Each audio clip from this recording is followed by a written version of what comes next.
आप देख रहे हैं खबर दर खबर, जो सबकी ले खबर सबको दे खबर। लेकिन खबर से पहले चैनल को सब्सक्राइब, लाइक व शेयर सहित घंटी दबाना ना भूलें, ताकि ताजा तरीन खबरों से आप निरंतर बाखबर होते रहें। बता दें कि भिवंडी मनपा आयुक्त ने मनपा के वाहनों में होने वाले भ्रष्टाचार रोकने के लिए कम दाम और बेहतर काम वाला एक फुल प्रूफ प्लान बनाया है।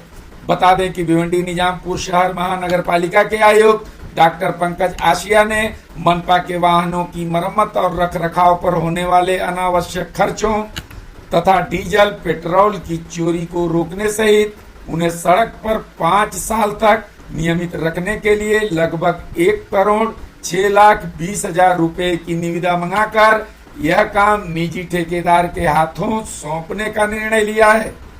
हालांकि मनपा आयुक्त द्वारा उठाए गए इस कदम के विरोध में इसे भ्रष्टाचार से जोड़कर मीडिया में कुछ खबरें चली अथवा चलवाई गई, लेकिन इस बाबत फैलाई जा रही तमाम भ्रांतियों को सिरे से खारिज करते हुए आयुक्त डॉक्टर पंकज आसिया ने खबर दर खबर को बताया कि मनपा द्वारा अक्टूबर 2020 में खरीदी गई 50 घंटा गाड़ियों को सड़क पर उतारने से पहले 3 प्रकार का टेंडर मंगाया गया है।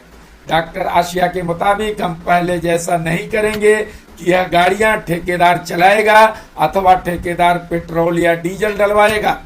इन टेंडरों में पहला ड्राइवरों की उपलब्धता अथवा नियुक्ति का ठेका है। दूसरा टेंडर वाहनों में जीपीएस सिस्टम लगाने के अलावा वाहनों में पेट्रोल और डीजल की चोरी रोकने के लिए एक मशीन लगाने का है, जिससे पेट्रोल और डीजल की चोरी पर कंप्लीट ब्रेक लगेगा। इस तरह 25 लाख से ज्यादा अमाउंट होने के कारण यह दोनों टेंडर ऑलरेडी अस्थायी समिति के पास भेज दिया गया है। जब भी गाड़ी रास्ते पर चलेगी तो यदि 5 साल के लिए उसमें कोई टूट फूट होता है अथवा रिपेयर होता है तो वह वार्षिक तौर के हिसाब से होगा। इस तरह यदि गाड़ी की मरम्मत के लिए चाहे 5,000 अथवा 50,000 का भी खर्च आएगा तो वह भी ठेकेदार कंपनी ठीक करके देगी।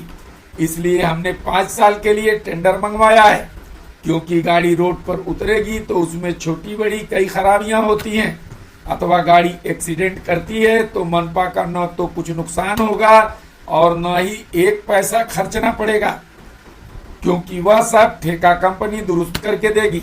डॉक्टर आशिया ने यह भी बताया कि ऐसा नहीं है कि जो गाड़ियां सड़क पर अभी आई ही नहीं है उनका भी मनपा मरम्मत करा रही है।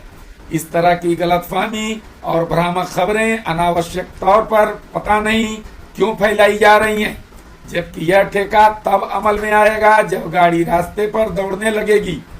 बता दें कि इससे पहले पेट्रोल, डीजल और वाहनों के रिपेयर आदि के नाम पर लाखों रुपए की हेराफेरी होती थी, लेकिन मनपा आयुक्त द्वारा उठाए गए इस कदम से प्रतिवर्ष होने वाले लाखों रुपए के खर्च और खर्च के नाम पर होने वाले भ्रष्टाचार पर पूरी तरह लगाम लगेगी। बताया जाता है कि टाटा कंपनी 20 लाख रुपए वार्षिक खर्च में सभी वाहनों की मरम्मत के लिए तैयार है कि इन 50 गाड़ियों में कुछ भी गड़बड़ी होती है तो उसके शोरूम से सब रिपेयर होकर मिलेगा। इस तरह हमने गाड़ियों की फिटनेस के लिए टेंडर मंगाया है, क्योंकि ऐसा देखने में आया है कि लाखों रुपए की लागत से नई नई गाड़ियां मनपा खरीदती है और मरम्मत के अलावा रखरखाव के अभाव में यह वाहन भंगार होकर हजारों के भी नहीं रह जाते। लेकिन पता नहीं किस उद्देश्य से इतने सार्थक और पारदर्शी काम को भी लेकर अनावश्यक दुष्प्रचार किया गया कि अभी नई गाड़ियां आई हैं और अभी 1 करोड़ मरम्मत के लिए खर्च होगा। यह 5 साल के लिए है और यह ठेका तब लागू होगा जब गाड़ियां सड़क पर दौड़ने लगेंगी। इससे पैसा भी बचेगा और काम भी बेहतर होगा।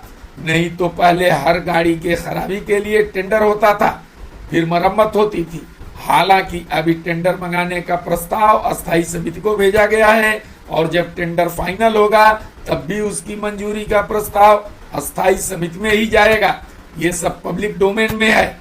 हालांकि 2 बार टेंडर मंगाया गया था, लेकिन जब कोई नहीं आया तो यह तीसरी बार टेंडर मंगाने की प्रक्रिया शुरू की गई है। अगर टेंडर मंजूर हो गया तो बहुत पहले ही यह नई गाड़ियां सड़क पर दौड़ना शुरू हो गई होती। क्योंकि टेंडर पिछले नवंबर दिसंबर माह से ही दिया जा रहा है, लेकिन कोई भरने के लिए तैयार नहीं था।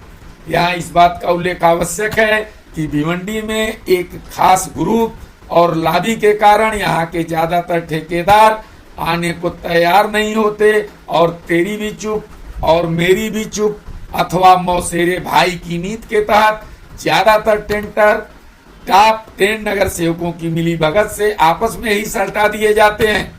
यदि कोई बाहरी ठेकेदार भूले भटके आ भी जाता है तो उसे मनपा की टॉप 10 मंडली तरह तरह से इतना परेशान करती है कि वह कान पकड़कर उल्टे पांव भागने पर मजबूर हो जाता है। यही वजह है कि यहाँ किसी भी सड़क निर्माण अथवा मरम्मत के किसी भी कार्य में कोई गुणवत्ता नहीं होती और टक्केवारी और कमीशनबाजी के चक्कर में मनपा के बजट का ज्यादातर हिस्सा खर्चने के बावजूद भिवंडी शहर दिनों दिन रसातल में ही धंसता जा रहा है और सारे विकास कार्य केवल कागजों पर टक्केवारी और कमीशनखोरी की भेंट चढ़ जाते हैं। अब हम आगे बढ़ते हैं कोरोना अपडेट की ओर, जहां वैक्सीनेशन के अभाव के बावजूद भिवंडी में कोरोना पूरी तरह काबू में दिख रहा है। इसका अंदाजा इसी से लगाया जा सकता है कि पिछले 15 मई से आज 19 मई तक इन 5 दिनों में कोरोना के कुल 59 मरीज मिले हैं और 11 लोगों की मौत हुई है, जबकि 128 मरीज ठीक हुए हैं। इस अवधि में कुल 1423 लोगों की हुई कोरोना जांच में 1365 लोगों की रिपोर्ट निगेटिव आई है। इस तरह भिवंडी में औसतन पॉजिटिव रेट 10% और रिकवरी रेट लगभग 94% है।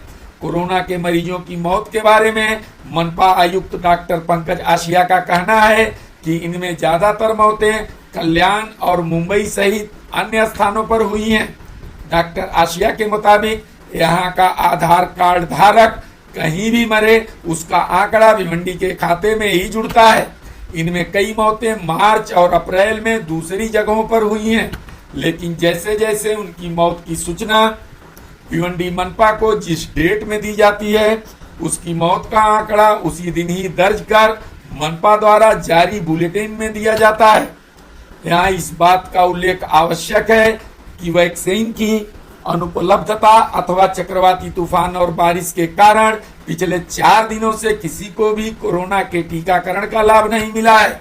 बता दें कि सरकार द्वारा पिछले 1 जनवरी से कोविड के टीकाकरण का कार्य शुरू किया गया है, जिसमें अभी तक सरकारी कर्मचारी, हेल्थ वर्कर और फ्रंट लाइन वर्कर सहित 45 वर्ष की आयु से अधिक वरिष्ठ नागरिकों आदि को मिलाकर करीब 35,000 लोगों को वैक्सीन का प्रथम एवं द्वितीय डोज दिया जा चुका है। इसके अलावा 18 से 44 वर्ष के आयु वर्ग के लगभग 4,500 लोगों का भी टीकाकरण हुआ है। हालांकि सरकार द्वारा पर्याप्त मात्रा में कोरोना का टीका उपलब्ध न कराने के कारण भिवंडी मनपा को 10 टीका केंद्रों में से 8 केंद्र बंद कर सिर्फ 2 केंद्रों पर ही कोरोना के टीका की केवल दूसरी डोज ही दी जा रही है। अब केवल आज का कोरोना अपडेट यह है कि 3 लोगों की मौत दर्ज हुई है तथा आज मात्र 19 कोरोना के नए मरीज मिले हैं और 26 मरीज ठीक भी हुए हैं। वहीं कुल 379 लोगों के हुए कोरोना जांच में 360 लोगों की रिपोर्ट निगेटिव आई है। इसके अलावा अभी भी 197 मरीजों का विभिन्न अस्पतालों में इलाज चल रहा है, जबकि आज चौथे दिन भी किसी का कोरोना का वैक्सीनेशन नहीं हुआ है। आज का पॉजिटिव रेट 9.54% और रिकवरी रेट 93.88% रहा।